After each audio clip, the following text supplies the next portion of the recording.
Welcome to the first in our series of 5 podcasts for National Work-Life Week 2013. Join me, Liz Morris, as I explore in these 5 podcasts, with the input of 5 leading experts, the possibility of having it all. A full life with a good sense of balance, high performance at work and well-being. Is this really possible to achieve, or do we need to sacrifice at least one aspect to be able to achieve another? Joining me throughout this series of podcasts in the studio are Averil Leimon, internationally renowned executive coach and author, Professor Cary Cooper, CBE, Pro Vice-Chancellor for External Relations and Distinguished Professor of Organisational Psychology and Health at Lancaster University Management School, Chair of the Academy of Social Sciences, President of Relate, and immediate past President of the British Association of Counselling and Psychotherapy. Also, we have Ben Warnsborough-Jones, a Special Forces soldier in the British Army, now combining this work as a reservist with supporting civilian leaders to build highly effective teams. And via audio conference joining us is Susanne Jacobs, lead researcher on our most recently published paper exploring human intrinsic motivation and the impact of trust on performance and well-being, and John Dent, physical trainer and nutritionist to elite sportsmen and women and senior executives.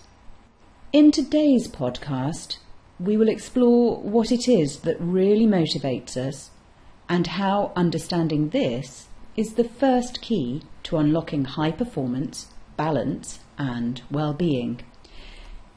As I travelled for work this week, I asked people what they thought about life balance and the impact it had on work and well-being. What does work-life balance mean to you? The ability to switch off from work when I want to, and the ability to focus on work when I'm there, when I want to be productive and give my best. I think it becomes something that energises the other. I'm happy at home and I'm happy and productive at work. I suppose work-life balance for me would mean having the opportunity to go and switch off from work and have an opportunity to just walk the dog and leave everything at work, really, have an open mind and just enjoy being when you get in. I don't think I get quite so distracted. I can come in and focus on what I need to do. It is absolutely about identifying the boundaries for me. For me it means being able to devote all my energy to what I'm doing at the time. It's very important to be able to kind of give 100% in the moment.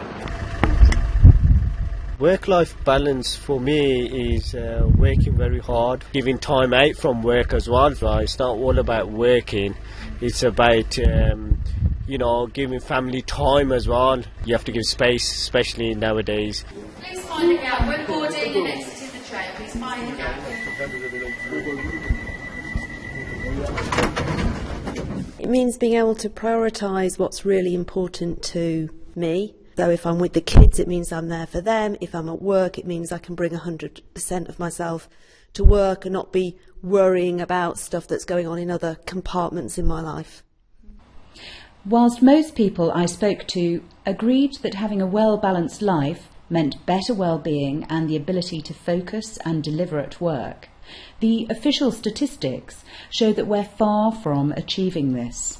Analysis of the European Union Labour Force Survey shows that the average full-time worker in the UK has the longest working hours in Europe, but the productivity figures for Britain are 16 percentage points behind the average of the other G7 nations. On top of this, negative stress and anxiety are on the increase. Negative stress is the number one reason for absence from work. Individually, we know it makes sense that when we have a well-balanced life, we're able to perform at work. But somehow we're locked into a double bind, pushing ourselves ever harder at work, but in so doing, reducing our ability to perform and impacting our health and often far more. The good news is that many business leaders recognise that employees with good life balance and well-being show much higher levels of engagement, and that there is a well-documented link between high levels of engagement and high performance. In 2012, Gallup showed that organisations with a high level of engagement reported 22% higher productivity. Cary, what's your take on all of this? I think for a lot of people, work-life balance means making sure that work doesn't enter my private life and that you have personal disposable time with your family, for yourself, and the like. And that can be achieved in lots of different ways. Probably that's what it means for me. Work is important, but I don't want work to spill over into my important relationships. And I don't necessarily want them integrated either. What I want is to be able to have the kind of flexibility to meet the demands of both my worlds, my world of work and my private life. And the evidence is not only is it better for the health and well-being of the individual, there's quite a lot of substantial empirical work showing that, but it also has an impact on productivity. The research conclusively shows that when people want flexibility and employers provide the opportunity for them to do it without making people feel guilty, which I think is kind of critical, or where the climate is such you can take it without it damaging your career, then you get higher productivity, much higher job satisfaction, and less ill health. It's widely acknowledged that life balance is often challenged when combining work and caring for an elderly loved one, or perhaps when children come along. And the ability to find good work-life balance by working flexibly can work for women. But what about men? In the study we did on men, and we did it in one huge, large public sector and one huge, large private sector body, is men who take up the option, who are offered it, genuinely offered it, and or who take it up, tend to perform a lot better. Men who don't take it up and don't feel they can, because there might be career consequences, how they'll be seen by the organization is not as committed, and so on. And ergo, a worry about their job, not only the long-term promotion, but their job security. That men who actually take it up are healthier, more engaged, have less sickness absence, are more productive than those who don't or feel they can't. But it's all about the climate of the organization. This is good for business. And if you look at the Foresight program on mental capital and well-being, when we did, and this is a program that I was lead scientist on, when we did a cost-benefit analysis of the right to request flexible working, whether we should open it for everybody in the organization, we found that opening it for everybody, the right to request it, gave the employer 3 times the benefit to the cost. In other words, £3 to £1, as opposed to just offering it to people who have kids. The point I'm trying to make is there's a bottom line performance indicator to this. This is not just a soft, fuzzy issue. Work-life balance, flexible working, and all that. Thank you. So, given the evidence that suggests a beneficial relationship between all three, performance, well-being, and balance, what is it that's holding us back? And why do we focus on one, often to the detriment of the others? Averil, what does it really mean to have good work-life balance? I don't use the term because I think the whole concept of balance there is nonsense, and I know it feels like nonsense to me and to most of my clients. We don't want it balanced, we want it all. And in positive psychology, the concept is about defining what is it that makes your life full and making sure that it's all in place. I don't want to knock off at 6 o'clock. This is my business. I live and eat and breathe it. But I want everything else as well. I want contact with my family, my children, my friends, to do all the things that interest me. So it's a very personal thing, absolutely, but it starts with what are the vital components for you. It's easy to get into bad habits. And when we don't make space for what's really important to us, or when we're frankly not even aware of what are the things that replenish us, we can miss an opportunity and get into these bad habits and realise much later there are things missing from our lives. By then perhaps we're not functioning well, we're resentful, and we're working under par. Because I know that our performance and our motivation are likely to be higher when we're getting all the things we want. You know, all the things we want in the sense of in our lives, not in terms of material goods, of course. But can we really have it all? If we don't start thinking, what are the vital components of my life? What are the things I value that matter to me? Then you don't ensure that they're in that space. And what you have as a result, as I said, the resentment, but often the guilt. You know, if you feel friends are important to you, but you spend, as many women do, you spend a great deal of time feeling guilty that you haven't phoned them or you haven't seen them, then that's, has, a bad effect. Different for each person. Sometimes you come across people close to retirement and they say, oh, this is fantastic, I'm going to do, bird watching. And you say, well, have you ever done it? No. They're never going to do it now. They haven't made space for it. And there's been that jam tomorrow. Many of us were raised on jam tomorrow. You get your reward in heaven. And you just postpone and you think, one day I'll do that. One day I'll do that. And then you find that you have no time for that. I mean, I had a client who'd sold a business, was being offered jobs, and was racked with uncertainty about the choices. And when I said, what would you do if you could? He said, I'd learn to kite surf. I said, gosh, that sounds very interesting.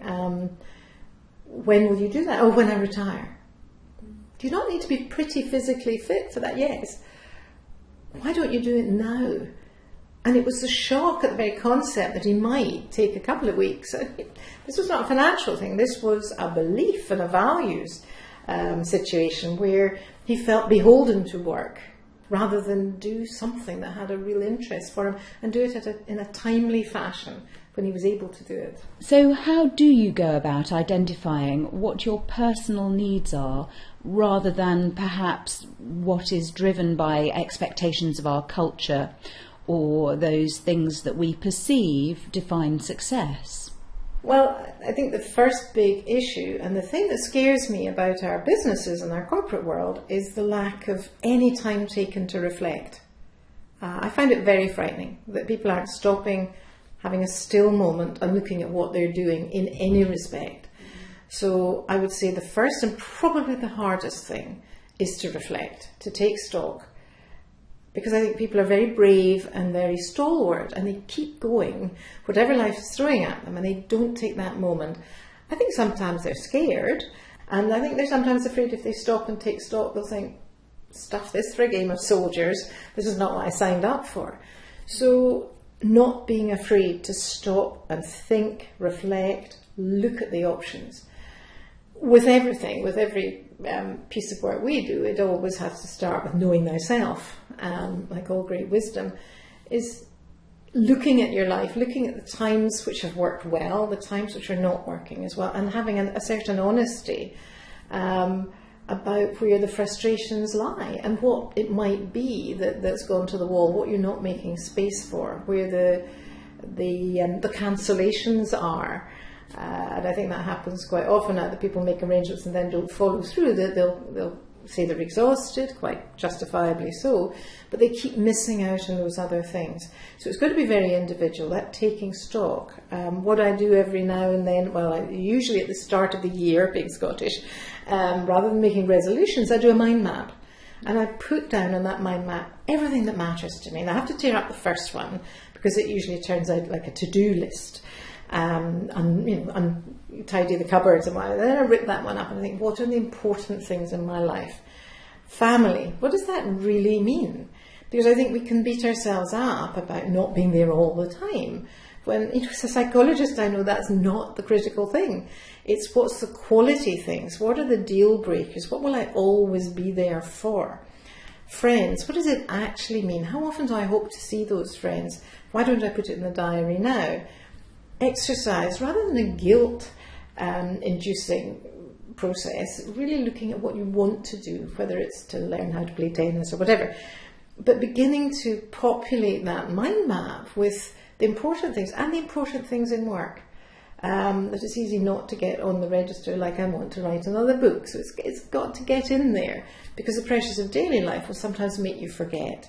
So in the doing it all, there's always a way to shoehorn that in. I find if you get up half an hour earlier, you can write a book because you just do a bit every day. But it's only when it's in that map in front of you and you see it all laid out, your whole life, that you can think, here's the bit I'm really neglecting, or here's a void, I hadn't even realised there was something missing.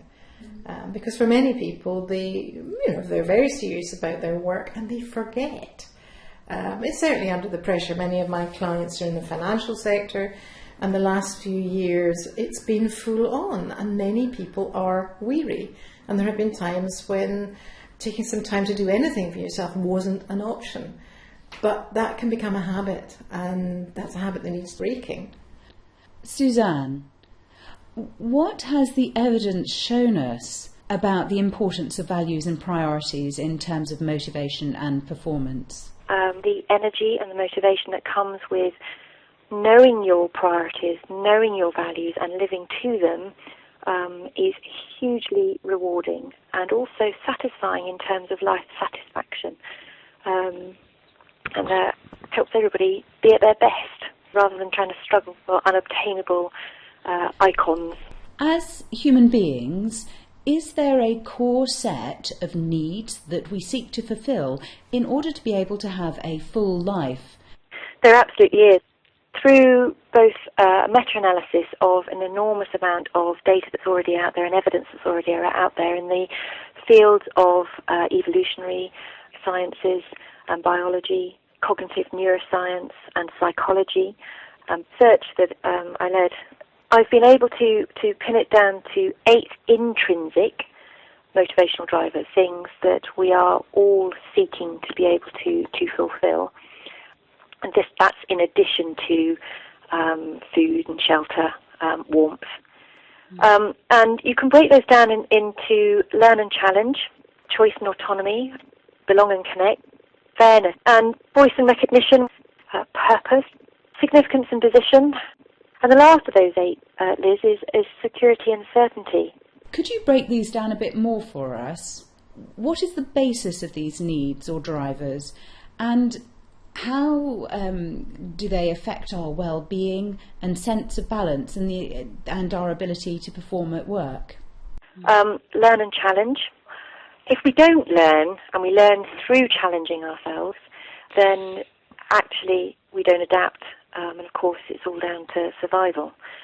This is where achievement comes from and accomplishment comes from, so it plays hugely into our reward mechanisms. Choice and autonomy. If we have our autonomy taken away from us, we don't have control over our own destiny. We're handing it over to another individual or individuals. And this is actually where flexibility really plays a strong hand here. And it's about being able to have autonomy about managing your priorities. Because actually, if you don't, by default, they're a threat, or the way the brain perceives, it's actually a threat to our survival. We only came out of the savannah about 80,000 years ago, and some researchers actually say as little as 40,000. We are Homo sapien, but we have Neanderthal DNA in us, and our brain chemistry and makeup still responds to threats, even though nowadays they tend to be very much non-physical, but in exactly the same way as if you were facing a saber-toothed tiger. And as I go through these drivers, I mean, the learn and challenge, choice and autonomy, when these are taken away from us or they're quashed in any way, then our brain perceives a threat, and actually it perceives it as a threat to our survival. And it affects our energy, our ability to engage, our well-being, our psychological well-being, and our ability to perform. The other ones are belong and connect. We are tribal. To be able to belong to a group is hugely, hugely protective. We do know that exclusion, and this is very interesting when you think about virtual teams nowadays and working far more remotely, but there is a direct link between isolation and depression. It is very important to understand that the brain reacts very negatively in a survival and threat mode if we are excluded from our group. And when we are excluded, it actually triggers off the same areas in the brain as physical pain does. Because all of these are subject to our perception.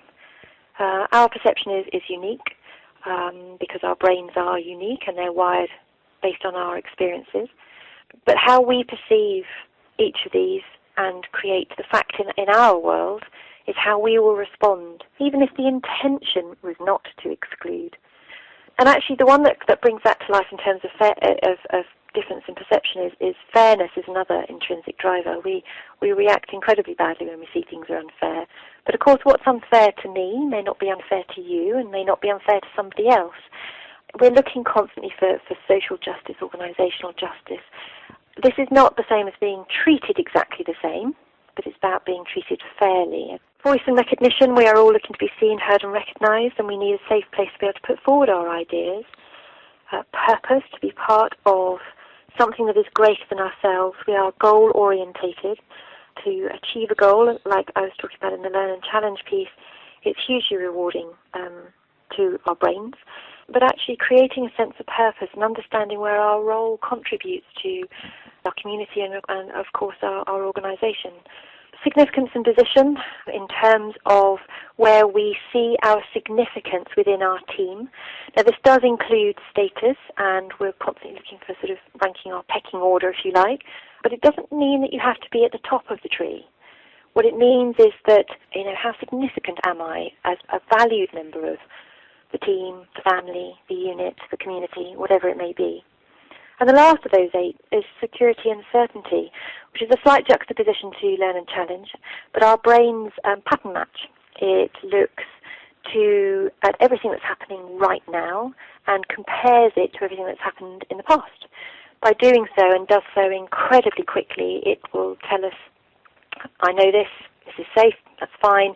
It means you can open your front door, you can walk out the street, and you hopefully won't be feeling threatened in any way because your brain has pattern matched it and it knows it. So it is about being able to, how much can I keep as certain and how quickly can I create certainty from ambiguity. And if any one of those, if our brain perceives a level of threat or quashing against any one of those 8 intrinsic drivers, it will, and our research has been able to show, represent significant risk. As soon as that threat circuits are switched on, our cognitive ability decreases significantly, so we get cognitive depletion. So whilst we think we're thinking rationally, we really simply aren't. We're not firing on all cylinders. Bits of our brain have gone offline. We've explored today what it is that really motivates us, our needs and our values, and how our performance, our well-being, and our ability to have a sense of a full and balanced life are impacted when what it is that really matters to us is not being met. So, Averil, what are our next steps? Well, this is like any exercise in priorities. There's a sort of the weighing and the balancing and the checking what you can and you can't do. Crystallising that and recognising there are priorities and then translating it into behaviour, because that's the piece. Lovely to talk about things, but what would be the proof? What goes in the diary right now? And in our next podcast, we'll be exploring exactly this.